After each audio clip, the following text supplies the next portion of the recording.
E hoje, no nosso programa, nós estamos recebendo a Isa Thay Morena, que é escritora, está trazendo seus trabalhos para compartilhar aqui com a gente. Seja muito bem-vinda ao nosso programa. Muito obrigada. Quero já começar perguntando, né, o de praxe, como foi que a escrita começou? Quando você se descobriu uma pessoa da escrita que escreve, que entende isso como um trabalho? Olha, como um trabalho já foi depois de adulta, mas eu sempre gostei de escrever, desde criança, né? Fazia meus livrinhos infantis com as folhinhas de caderno, ilustrava, né, as redações da escola. Ainda na infância, quando eu li um livro que eu gostava muito do final, eu escrevia uma continuação, ou eu mudava totalmente o final daquela história. Então eu sempre escrevia, às vezes eu estava com uma emoção muito forte, aí eu tinha que escrever para poder passar aquele sentimento, então eu sempre escrevi. E eu sou professora também, né, de língua portuguesa, de literatura, de redação. E uma vez um aluno me desafiou, que eu dizia assim, escrever poema é muito fácil, facílimo. Como é que você não consegue escrever um poema? Ele, pois então escreve aí. E aí, tinha muito tempo que eu não escrevia poema, porque eu escrevia muito pela influência do meu avô, que é poeta, né, que era poeta. E desde que ele faleceu, eu parei de escrever poema e fiquei focando mais nos textos em prosa. Então, o poema que eu fiz para esse meu aluno falava disso, que escrever poemas era fácil, que a gente pode escrever poemas sobre qualquer coisa, e que eu aprendi a escrever poema com meu avô. E aí comecei, eu fazia parte de um projeto, de um jornal daqui de Fortaleza, e comecei a escrever para esse projeto como professora. E aí os textos, o pessoal começava a pedir, manda mais textos, então a gente vai, né, ficando com aquela coisa, olha, alguém gostou do meu texto, né? Eu costumo brincar dizendo, alguém que não é minha mãe, que não é minha avó, minha tia gostou do meu texto, então deve ser que o texto tem alguma coisa boa. E aí na pandemia, aquela coisa, né, aquela loucura, lockdown, todo mundo com o emocional abalado, eu vi um edital, né, selecionando textos, eram contos sobre animais de estimação. E aí eu mandei, eu tive o primeiro texto publicado em uma coletânea. E aí comecei a publicar nas coletâneas, né, me senti bem fazendo isso, conhecendo pessoas, vendo como é que funciona essa questão da publicação.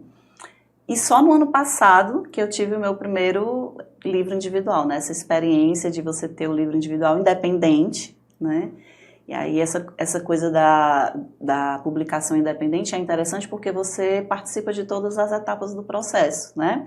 Quando você envia um texto, tem alguém que vai ler, alguém que vai revisar, alguém que vai editar, né? Você está ali só na sua zona de conforto, esperando a carta de aceite e dar continuidade aos processos. Quando é um livro independente, né, você vai fazer orçamento, né, você vai ver a capa, como é que vai ficar, gostou disso, não gostou daquilo, e até chegar na parte das vendas, né, que para mim é a parte mais complicada, né, eu gosto de escrever, o marketing e o comercial é mais complicado. A arte tem disso, né, o artista tem disso, de ter a sua arte ali, muitas vezes não conseguir comercializar, porque arte, é algo que não é tangível, né? E quando você vê, assim, uma escrita que você ainda faz por paixão, é mais difícil ainda, né? Eu posso dizer que a criança Isa Thay fez você se tornar professora hoje, assim, gostar da escrita e ao ponto que você falou, não como profissão, mas hoje é algo que você faz como profissão, né? Além do ensino em si. Menina, assim, você falando, eu me lembrei, né, que quando eu entrei na faculdade de letras, eu achei que eu ia ser escritora. Olha que bacana, né, você é escritora, uma faculdade de letras. E aí, logo no primeiro semestre, a gente já vê que o curso de letras ele é voltado para o ensino, né, de língua portuguesa, de literatura. Mas a gente estudando, né, os autores, as escolas literárias e tal, a gente vai se aperfeiçoando também. Chegou um momento que eu disse assim, não, eu não quero mais ler um livro para saber o estilo do autor, o que ele quis dizer, ou a época, não sei o quê. Eu quero ler só por ler, né? Ler pela fruição, pelo prazer.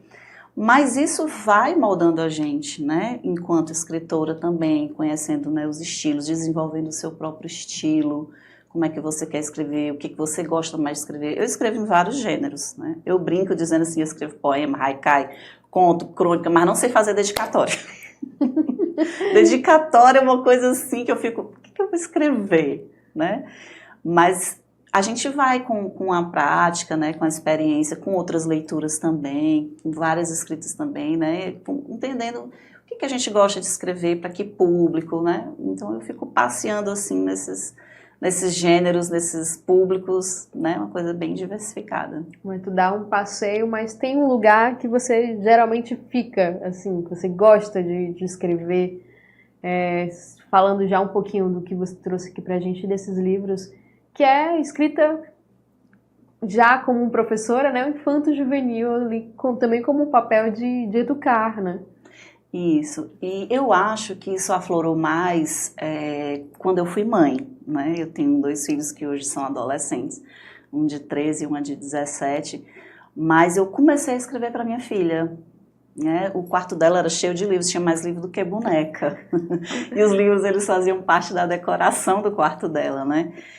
E aí eu dizia, eu quero escrever uma historinha para minha filha. Eu já havia escrito uma antes de engravidar dela na faculdade. O professor de literatura infantil brasileira, ele propôs que a gente fizesse um livro que tivesse como base uma lenda do folclore. E aí eu fiz, tá até hoje lá esperando ser publicado, viu? Eu fiz uma historinha sobre a lenda da Iara, né? Trazendo elementos da cultura africana também, fiz ali um sincretismo com Iemanjá, trazendo um pouquinho da questão ecológica, ficou bem legal. E aí eu comecei a escrever para os meus filhos, né? Inicialmente para minha filha, depois veio o meu filho. E eu realmente me identifico com esse público infantil, porque eu vejo neles o futuro, né? Se a gente chegar na criança, se a gente educar, se a gente trouxer essa mensagem positiva, né, a gente pode ter um mundo melhor. E agora a gente vai aproveitar para ver um pouquinho da escrita da Exatay Morena. Vai ler agora para você. Sentido da poesia. Não sei definir a poesia, mas consigo senti-la no meu dia a dia. Na brisa que vem do mar, na chuva que cai sem parar, na terra que posso pisar. Sinto a poesia brincar com as crianças, falar ao jovem que não perde a esperança, ficar com o idoso em meio a lembranças. Ela está na palavra escrita, mas também na que não foi dita, só percebida pelo olhar. Poesia declamada, visualizada, solta pelo ar. E você viu agora um trechinho de Mar de Poesias, que é um novo livro que a Exatay está lançando também, além da escrita infanto-juvenil, que a gente estava conversando antes, né?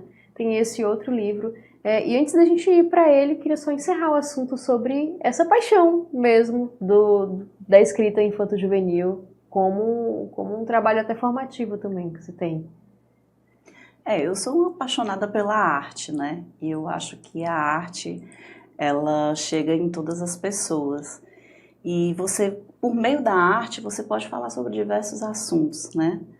Principalmente com crianças. Você tem, por exemplo, o meu livro Alto da Professora Cícera, que eu abordo várias situações de preconceito de uma forma que faz com que as crianças reflitam e também um pouco bem-humorada, como fazia o Ariano Suassuna, né, no Alto da Compadecida, que foi a minha inspiração para essa obra.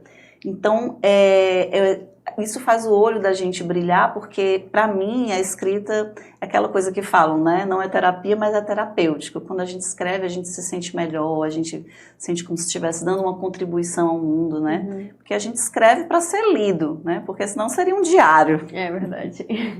E sobre esse novo livro, que hoje, nesse dia 11, foi lançado para todo mundo, faz parte de um coletivo também, né? Mar de Poesia. Fala um pouquinho sobre ele para as pessoas. Isso, essa antologia, ela foi idealizada pelo coletivo Escritoras de Fortal, né?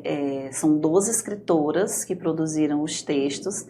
A gente realizou um evento chamado Congresso Feminino Literário, discutimos sobre vários assuntos relacionados à literatura, e dessa discussão de 4 horas, né, 11 mulheres conversando sobre literatura, sobre a questão da mulher, sobre a questão da infância, diversos assuntos relacionados, E surgiu a ideia, vamos fazer uma antologia, né? E cada uma dessas escritoras enviou seus poemas, né? A gente fez muito em conjunto, né? Apesar que a gente tem a nossa organizadora, que é a escritora Antônia Lino, ela estava à frente dessa organização. E foi muito bom, né? São temas diversos, são pessoas de diversos lugares do Brasil, não só daqui de Fortaleza, e também do exterior. Tem uma escritora dos Estados Unidos, de diversas faixas etárias, né? Tem uma jovem que é do ensino médio, que ganhou um concurso de poesia realizado pelo coletivo, e ela também está no livro, né? Então foi uma experiência muito bacana de reunir essas vozes femininas de diversas idades, de diversos lugares, falando de poesia. Ai, maravilha, é realmente uma grande reunião de, como você falou, de várias mulheres, né? De várias idades e lugares diferentes. Como é que foi trabalhar, ter esse livro já como um formato de realização dessa reunião de mulheres de vocês? Assim, a gente brinca dizendo que um livro é como se fosse um filho, né? A gente que escreve fala assim, o livro é o nosso filho. Porque é tanto carinho, né? É tanto zelo, é tanto cuidado, é tanta vontade de colocar isso para o mundo, né? E é muito bacana porque a gente faz com pessoas que gostam também do que fazem, né? São mulheres que, mesmo estando em diversas situações da vida, por exemplo, a gente tem escritoras iniciantes, tem escritoras que já têm mais experiência nessa coisa da escrita. Mas todas elas têm algo em comum, que é o amor pela escrita, então tudo isso facilita demais as coisas. Imagino. E Mar de Poesias vem trazendo uma escrita diferente do que a que você já faz, ou que, como você falou, você passeia por vários estilos, né, de escrita. Qual é o maior desafio, assim, de passear por esses formatos, essas formas de escrita infanto-juvenil, poesia? Tem algum desafio entre trabalhar com linguagens diferentes, assim? Olha, eu escrevo muito com sentimento. Eu escrevo muito sobre mim também. Tudo que eu escrevo tem algo sobre mim. Mas eu acho que talvez seja essa também a dificuldade de alguns escritores, não só uma dificuldade minha, mas é a questão da autocrítica.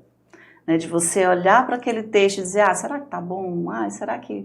Não, eu poderia fazer assim, eu poderia fazer assado. Às vezes a gente acha que o negócio está muito legal e vem alguém que fala, vamos mudar isso aqui, não está muito legal. E aí você fica meio triste porque você tinha pensado de outra forma, mas depois você vai rever e dizer, não, realmente tem razão, vamos ajeitar assim. Então, essa questão da autocrítica, né, na hora da escrita, para mim é um desafio. Maravilha, mas esperamos que todos tenham acesso e procurem hoje. Foi o lançamento de Mar de Poesia, dessa coletânea de livros de artistas, né, de escritoras que compõem esse livro. A Isatay, uma delas, esteve aqui com a gente hoje. A gente agradece muito a tua presença, por compartilhar seu trabalho, a tua escrita aqui com a gente no nosso programa. Foi um prazer ter você hoje aqui. Prazer é meu, agradeço o convite, né, e parabenizo vocês por essa iniciativa de estar levando, né, a literatura aí para vários públicos. A gente é que agradece. Não esquece, procura a Isatay, o trabalho e o novo livro agora, Mar de Poesia.